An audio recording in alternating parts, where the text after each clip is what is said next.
Hello everyone, welcome back to Edmaths mentor. तो जैसा कि आपको पता है, हम पीछे 12 चैप्टर्स के ऑब्जेक्टिव क्वेश्चंस कर चुके हैं। तो आज का हमारा जो टॉपिक है वो है 3 डायमेंशनल ज्योमेट्री। हम 3 डायमेंशनल ज्योमेट्री के ऑब्जेक्टिव क्वेश्चंस करने वाले हैं।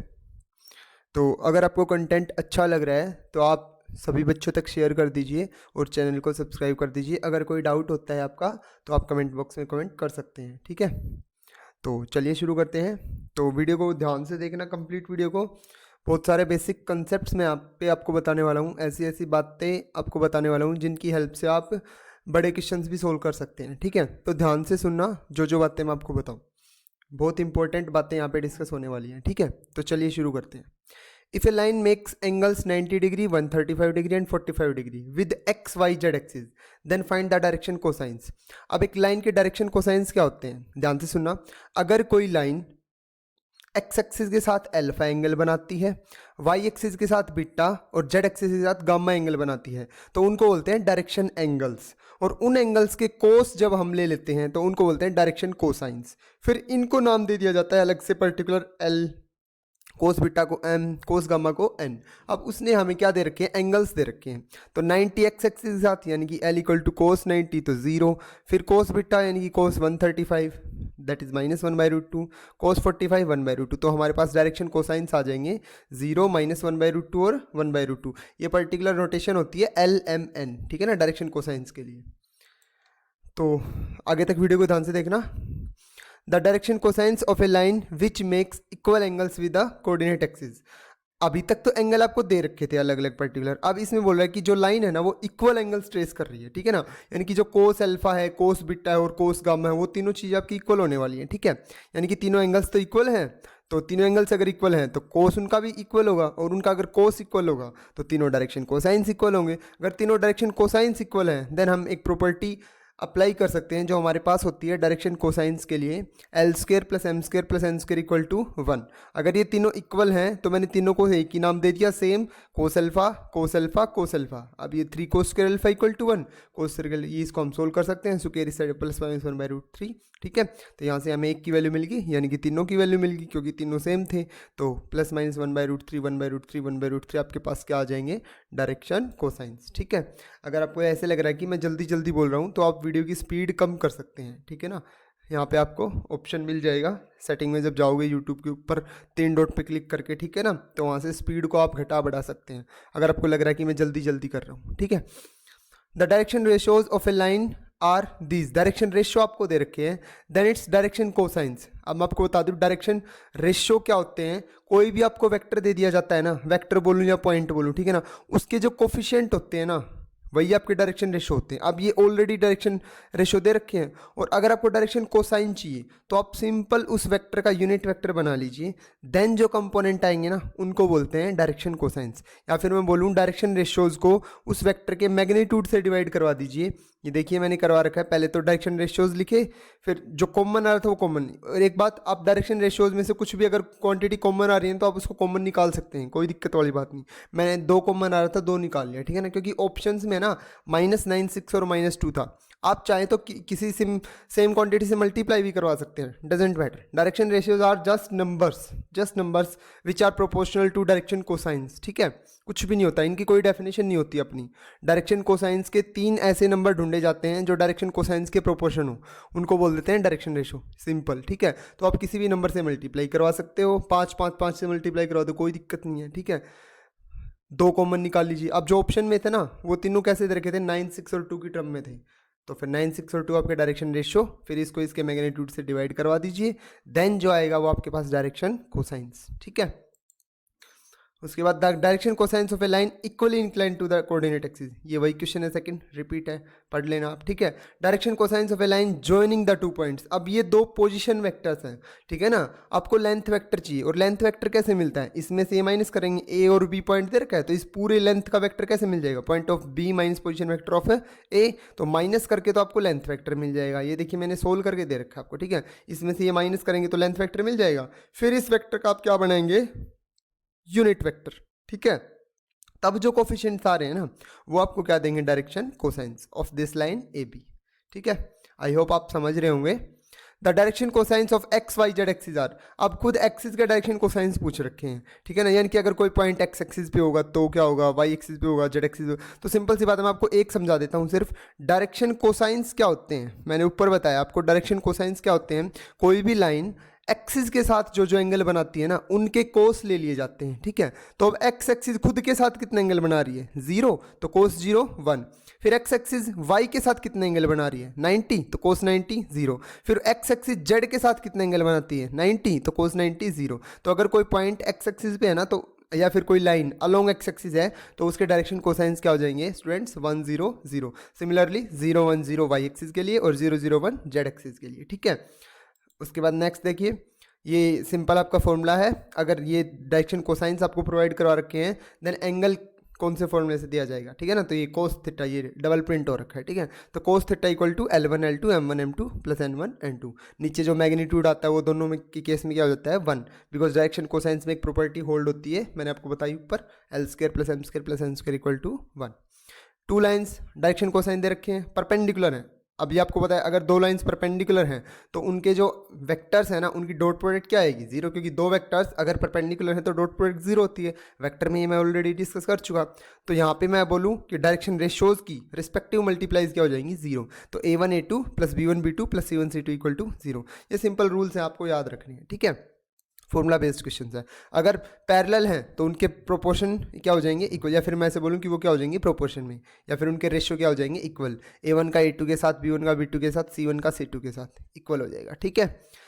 मैंने सब कुछ आपको आंसर शीट में अच्छे से एक्सप्लेन करके सोल्व करके दे रखा है। आप कोई भी क्वेश्चन देख सकते हैं, ठीक है, कोई भी क्वेश्चन अच्छे से एक्सप्लेन करके सब दे रखा है, ठीक है। तो नेक्स्ट देखिए 10th, direction cosines of 2 lines are these. ये आपको डायरेक्शन कोसाइंस दे रखे हैं। Then the angle between given lines.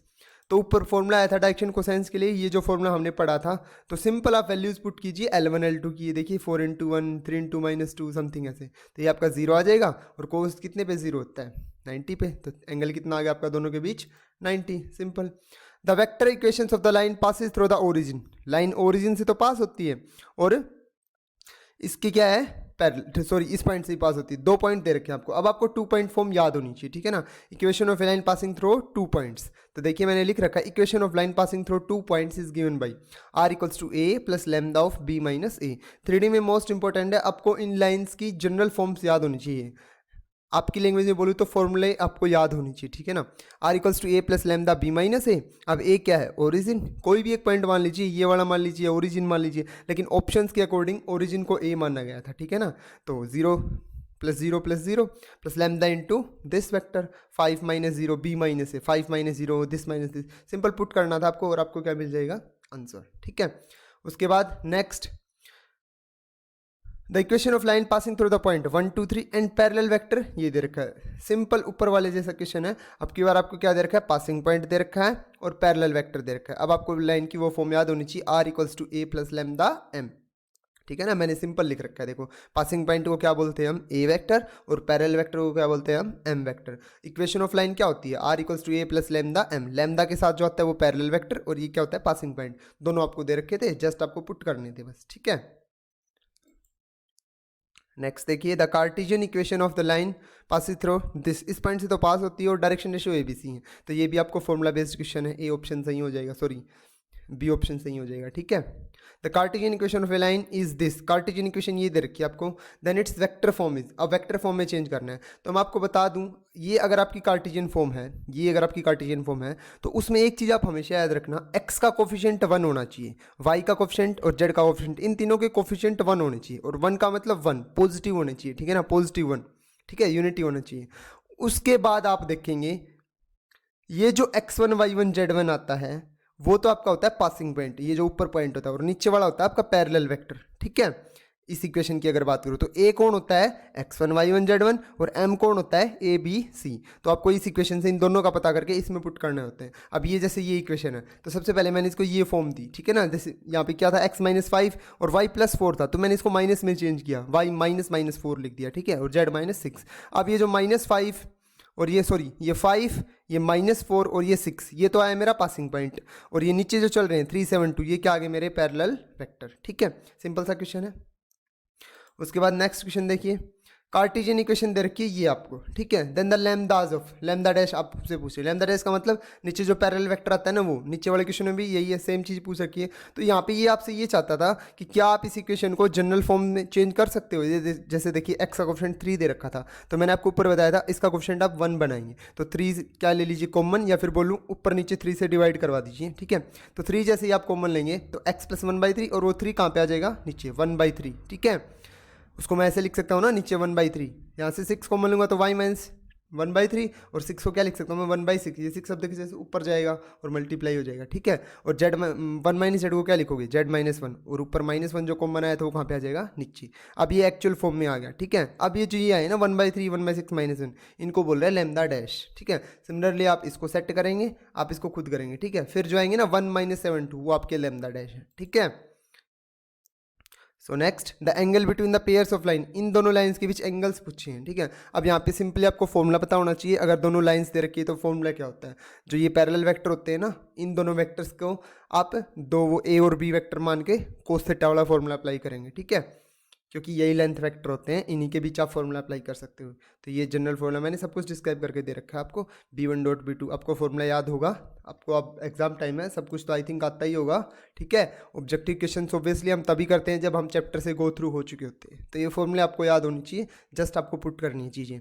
Angle between the pairs of line, तो यहाँ पे भी आपको जस्ट फॉर्मूले में चीज़ें पुट करनी है, देखिए, ठीक है ना। जस्ट आपको फॉर्मूला मैंने सब कुछ आपको लिख के बता रखा है, अच्छे से एक्सप्लेन करके, आपके लिए सारी मेहनत कर रखी है, ठीक है। जस्ट आपको देखना है सिर्फ इनको, अगर फिर भी समझ नहीं आता तो कमेंट बॉक्स में कमेंट पुट कीजिए।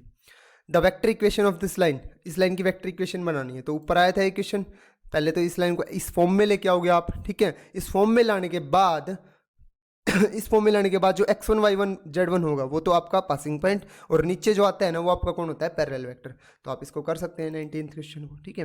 The Cartesian equation of line parallel to x axis, अब जो लाइन है ना वो एक्स एक्सिस के पैरेलल है, and passing through the origin, origin से तो पास हो रही है, तो ऊपर तो क्या आएगा x - 0 y - 0 z - 0। अब ये ए बी सी क्या आएंगे, अब ऊपर आया था क्वेश्चन, अगर कोई लाइन एक्स एक्सिस के पैरेलल होती है तो उसके जो डायरेक्शन कोसाइंस होते हैं वो क्या होते हैं, 1 0 0। ऊपर वाला जो क्वेश्चन आया था उसमें मैंने आपको बताया था अच्छे से, ठीक है, वहाँ से देखना इसको। तो ये आपके पास इक्वेशन आ जाएगी x/1 y/0 z/0, ठीक है। उसके बाद दो लाइंस आपको दे रखी हैं, sorry, angle between the pair of lines, angle पता करना है, उनके डायरेक्शन रेशियो दे रखे हैं। तो डायरेक्शन रेशियो जब भी दे रखे हैं तो फॉर्मूला हमें पता होता है, ऊपर हमने अप्लाई किया था, ठीक है। तो आपको सिंपली क्या करना है, डायरेक्शन रेशियोज की रिस्पेक्टिव मल्टीप्लाइज करनी होती हैं, फर्स्ट की फर्स्ट के साथ, सेकंड की सेकंड के साथ, थर्ड की थर्ड के साथ, ठीक है। और इक्वल टू क्या रखना है, कोस थीटा, और अपॉन में इसका मैग्नीट्यूड आता है। लेकिन एक्चुअल में क्या हो रहा था, ये ऊपर चीज़ें जीरो बन रही थी, तो जीरो बाई कुछ भी आएगा वो तो जीरो हो जाना था, ठीक है। तो एक कट पिट के सब जीरो बन रहा था, तो नीचे वाला मैंने किया नहीं सोल्व, नीचे मैग्नीट्यूड आता है ना दोनों का, a का स्क्वायर प्लस b का स्क्वायर प्लस c का स्क्वायर, ठीक है, तो वो मैंने किया नहीं। तो कोस जीरो कितने पे होता है, 90 पे, क्योंकि ये दोनों परपेंडिकुलर थे, ठीक है। तो सिंपल दोनों की प्रोडक्ट जीरो आती है।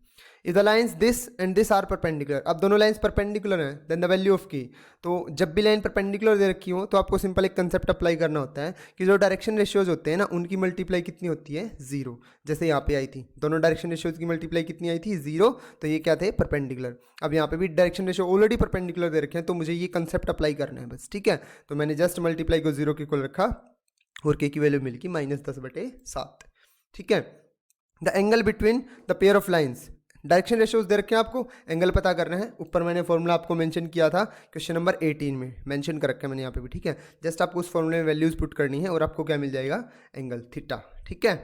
नेक्स्ट, परपेंडिकुलर फॉर्म पूछ रखी है आपसे, normal form, the direction cosines of, sorry ये वाली एलिमेंट डायरेक्शन कोसाइंस है, p length of perpendicular from the origin, Cartesian equation plane की क्या होती है, Lx + My + Nz = P, ठीक है ना, जनरल आपसे पूछ रखा है बस।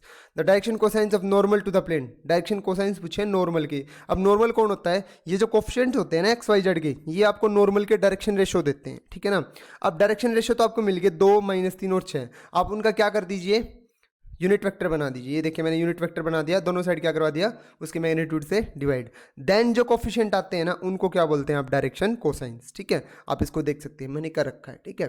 तो स्टूडेंट्स आगे के बाकी क्वेश्चंस हम नेक्स्ट वीडियो में कर रहे हैं।